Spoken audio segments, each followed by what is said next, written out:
Les amis, bonjour à tous et bienvenue dans cette nouvelle vidéo. Aujourd'hui est un jour incroyable car je viens de recevoir ma nouvelle moto électrique. Il s'agit d'une Suron Lightbee entièrement modifiée qui peut atteindre et surtout assumer des vitesses démentielles.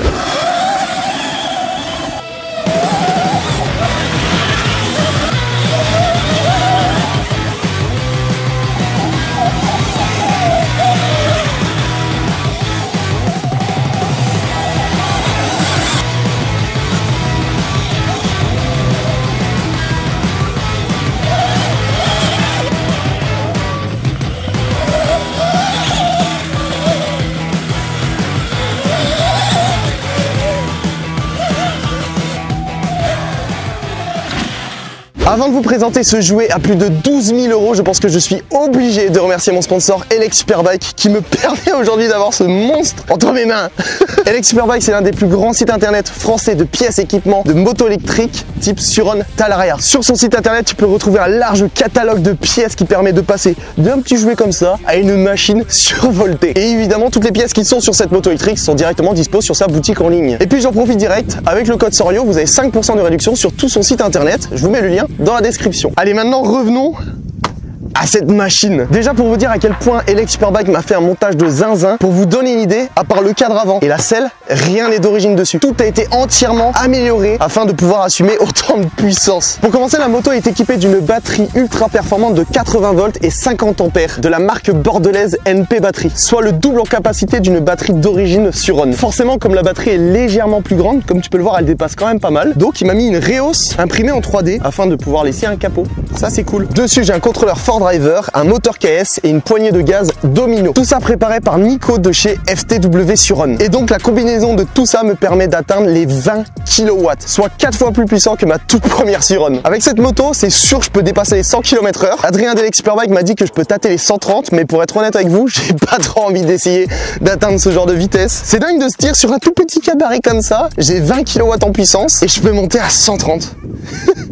C'est stupide. Et évidemment, pour freiner toute cette puissance, Adrien m'a mis de super freins Magura MT7 4 pistons, couplés avec d'énormes disques. À l'avant, j'ai 250 mm de diamètre et à l'arrière, 220. En plus de ça, ces disques sont légèrement plus épais, ce qui permet de ralentir la surchauffe des freins. Les roues, c'est des VMX en 19 pouces à l'avant et 16 pouces à l'arrière, couplés avec des énormes pneus bien crantés. Surtout à l'arrière, ce qui permet d'avoir vraiment un énorme grip pour assumer toute la puissance et aussi pour me donner pas mal de confort. En parlant de confort, Adrien m'a mis de superbes suspensions car à l'avant on retrouve la Rux de chez SRsun Tour que je vais pas vous présenter parce que ça fait 5 ans que je l'ai sur tous mes vélos et mes motos. Je vais pas vous dire à chaque fois qu'elle est trop bien, vous le savez déjà. Et à l'arrière j'ai un RockShox Vividaire 2C et dessus il m'a mis un ressort en 500 LBS histoire qu'elle soit quand même bien dure comme je pèse 80 kg. Juste à côté de l'amortisseur on peut voir le triangle et la biellette renforcée de la marque Warp 9. Il m'a mis de nouveaux cale-pieds, une barre de renfort pour éviter de plier les cale-pieds, forcément un joli poste de pilotage Spank bleu avec un petit rise comme je suis grand histoire d'être bien droit dessus. Il a mis pas mal d'accents sur le bleu avec le moyeu, les têtes des rayons des roues, la biellette en bleu, le poste de pilotage en bleu et les freins avec les œillets bleus. Ça fait un petit tuning comme je les aime. La petite plaque avant Audi, franchement ça donne de la gueule de ouf. Le petit phare LED juste au-dessus pour éclairer la nuit, ça c'est cool. Merci Adrien d'avoir pensé à ça. Comme la moto a énormément de puissance, on va pas laisser une courroie. Adrien m'a directement mis une chaîne primaire. Comme ça c'est bien solide, ça va tenir. Enfin la dernière pièce de cette moto et pas des moindres, ce magnifique bras oscillant de la marque française EvoBoost qui me sponsorise. Grand merci à eux de m'avoir envoyé ce bras oscillant en alu renforcé. De 1, il est plus long, ce qui me permet d'avoir un peu plus de stabilité et surtout de moins partir en wheeling quand j'accélère. De 2, il est assez large pour mettre des gros pneus. Et enfin, il est super rigide.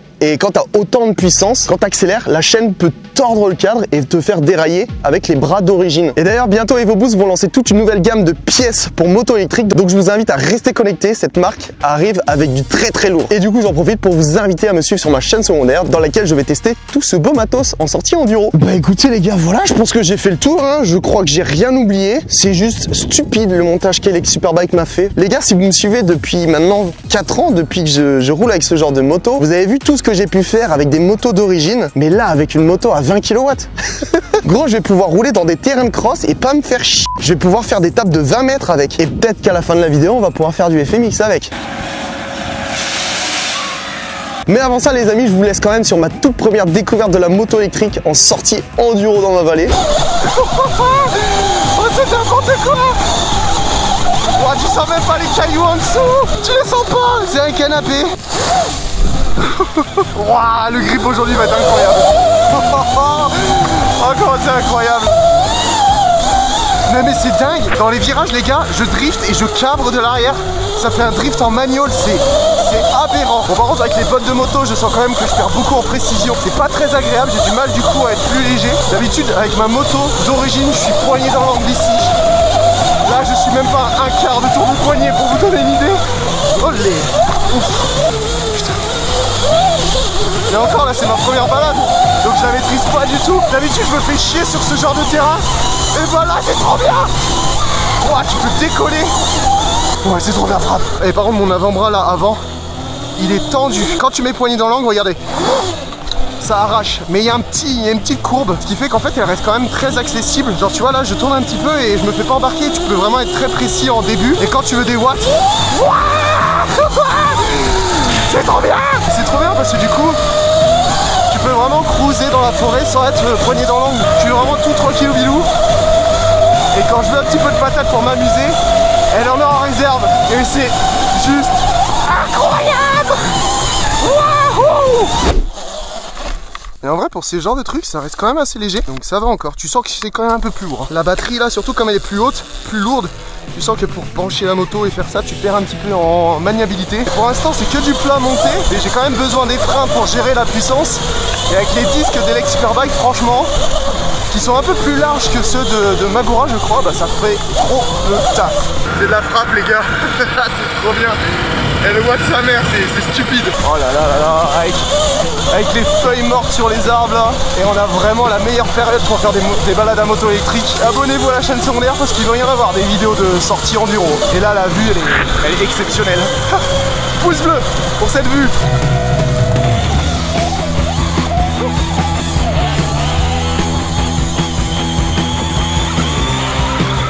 J'étais tout en manuel. Heureusement que les freins sont puissants parce qu'il y a tellement de puissance que tu peux vraiment te retourner très facilement. Mais je pense que là du coup je vais enfoncer des plaquettes là. Hop là. Tu sens que c'est un peu moins joueur pour faire ses demi-tours. La batterie tu sens vraiment qu'elle t'embarque. Mais une fois que tu es dessus ça va, tu sens pas trop le poids, surtout quand tu as pris l'habitude. Je pense qu'avec des chaussures où j'ai plus de précision, j'arriverai mieux à rendre l'arrière léger. Parce que pour faire des baignades, j'ai du mal à ramener. Et là ça part en freeride. Là c'est monté assez technique. What? On a des montées techniques comme ça. Cool.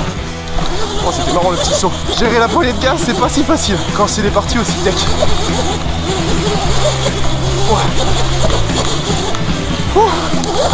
J'ai pas posé une seule fois le pied hein. Après, une fois que tu commences à voir le truc, le petit virage relevé, bon, c'est pas mal. Ouais, regardez-moi cette vue à gauche, c'est splendide. Bonjour, merci, c'est gentil. Bonne balade. Ça, ils sont cool les gens. Ça, c'est sympa. Là, on va mettre les premières rayures sur le cadre et sur les jantes, malheureusement. Mais bon, après, c'est fait pour. Hein. C'est canapé, mais quand même, ça, c'est limite. Oh putain, il est sacrément vide aujourd'hui. Wow. Bon c'est pas le genre de balade que j'aime faire mais bon au moins on la teste vraiment dans toutes les conditions cette petite moto. Bon ça va. Mais le grip est abusé hein. Ouf. Après si je prends un terre comme ça. Putain le grip sur les cailloux, enfin c'est effrayant, il est impressionnant quoi. Waouh, j'ai l'impression d'avoir un tracteur et je roule par-dessus tout super facilement. Oh putain j'ai failli me prendre la pierre. Ça manque un petit peu de jouabilité dans les baignades, style ça tu vois. C'est compliqué d'être précis dans ces baignades et d'atterrir là où on veut. Non mais par contre quand elle a, comment elle encaisse bien les suspensions, les pneus. Ah ouais mais même quand la pierre tape, ça amortit tout.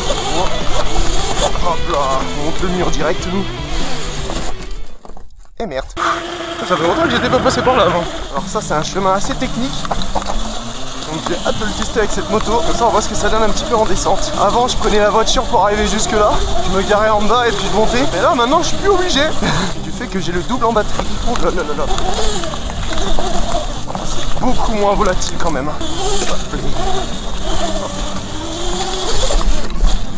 Écoute, faut être bien parti pour y arriver hein.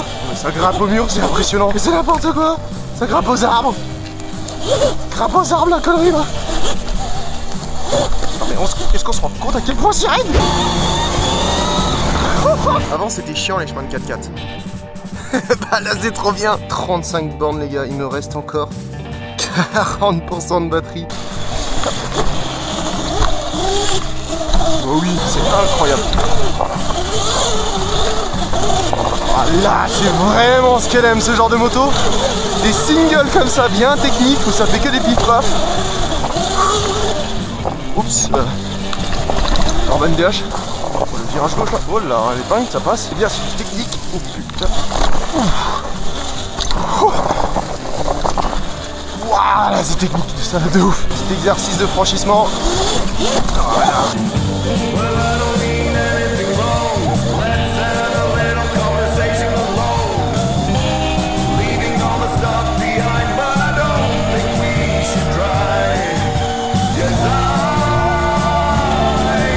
Pour ma première balade enduro avec un bon petit rythme et une batterie chargée à bloc, j'ai réussi à faire presque 45 km, plus de 1700 mètres de dénivelé positif avec une moyenne de 26,5 km/h. Évidemment, j'ai pas tenté de faire la VMAX de cette moto électrique, mais sur un chemin de 4x4, j'ai réussi à tâter les 80 km/h. Et à la fin de cette sortie, il me restait plus que 12% de batterie.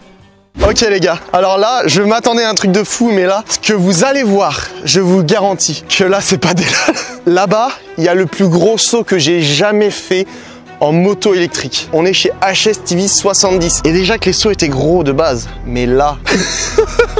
venez les gars. Oui les gars. Oui, c'est bien ce que vous pensez. Mais mec, mais est-ce qu'on se rend compte? Mais est-ce qu'on se rend compte? Regardez la taille de la moto, la taille de Bastien, le kick, la rampe, enfin l'atterrissage. Alors il m'a dit de là jusqu'à la récep, 11 mètres. Le kick, il doit faire 4 mètres de haut. C'est un kick de FMX, mais nouvelle génération. Mais écoutez, je vais me chauffer sur le reste du terrain. Et puis on n'a pas le choix de s'envoyer les copains. Bon allez, on va commencer là, voir si la moto est bien réglée. Parce que peut-être que j'aurai à gonfler les pneus. Ça va, pour l'instant ça ne me choque pas. Oh putain. Oh là là.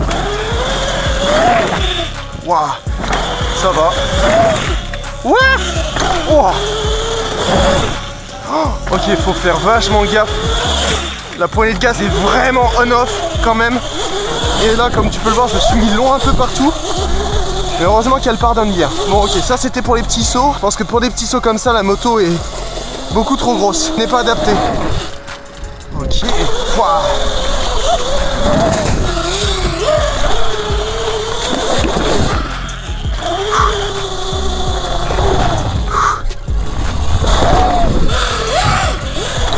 Yes.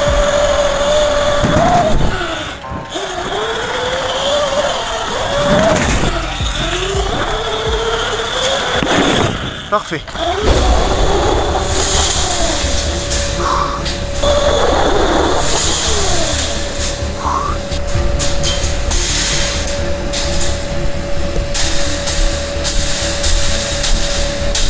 Bon, je vais quand même monter sur l'airbag pour voir ce que je suis censé vivre en atterrissant dessus.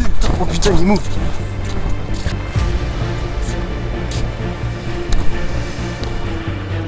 Je sais pas s'il est trop mou ou bien. Qu'est-ce que tu fais là toi? Pour l'instant il n'y a pas trop de distance, hein. Faut pas que je m'enflamme. Puis faut pas que j'atterrisse là, faut que j'atterrisse là.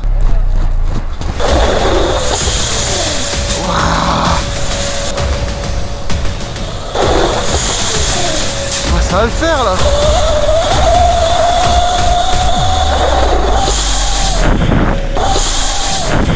Oh oui. Wow. Yes. Wow, ça fait flipper. Oh, j'ai une de ces peurs. Wow. Oh, le airtime. Ah oui. Ouais, ça a été, ouais j'ai sécu et en fait tu sautes et puis t'as du airtime, donc t'as le temps de stabiliser. Je m'attendais à ce qu'il y ait un plus gros coup de cul en l'air, mais elle t'envoie quand même sur la longueur. C'est effrayant mec.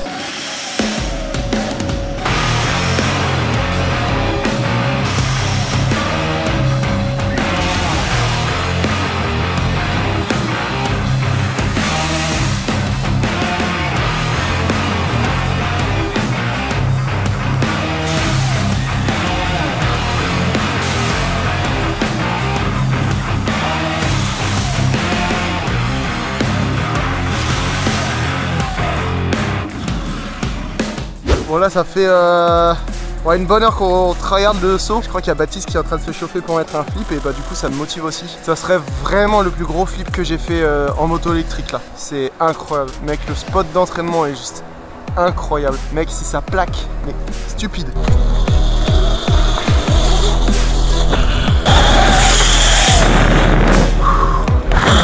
Allez, ça devrait passer en théorie. Bah je le sens, ça devrait bien tourner malgré que le kick soit pas popé. Faut quand même que tu pousses un peu, mais la longueur et l'airtime fait que ça va tourner dans tous les cas. Le seul truc c'est que j'ai pas envie de lâcher la moto comme elle est neuve.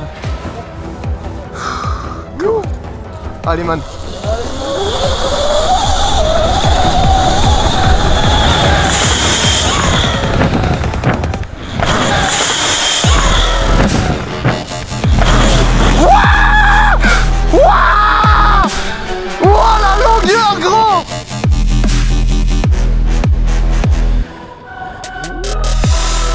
Allez, allez, allez. Oh.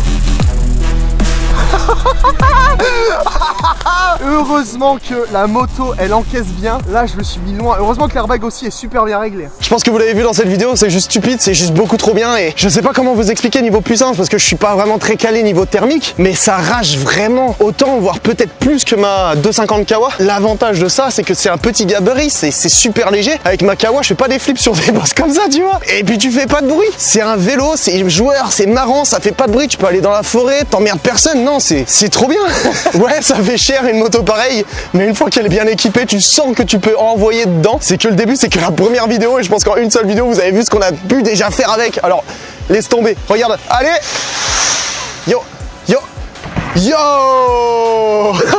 Alors, imagine quand je l'aurai vraiment bien en main et que j'aurai aussi le terrain ici bien en main. Il y a tellement de figures que je pourrais apprendre là. Encore merci Elex Superbike. Le lien de sa boutique en ligne se trouve dans la description et en plus avec le code SORIO vous avez 5% de réduction. Ça fait plaisir. Merci à EvoBoost pour ce bras arrière qui est vraiment trop bien et j'ai trop hâte de recevoir les prochaines pièces pour continuer à upgrade cette moto. Et enfin merci à NP Batterie, la marque française bordelaise, pour cette batterie qui est au top. Gros, depuis tout à l'heure on enchaîne, je crois qu'il me reste plus de 70% de batterie. Merci à vous de regarder cette vidéo jusqu'au bout, j'espère qu'elle vous a plu. Je vous dis à vendredi prochain pour la prochaine vidéo. Des bisous, ciao.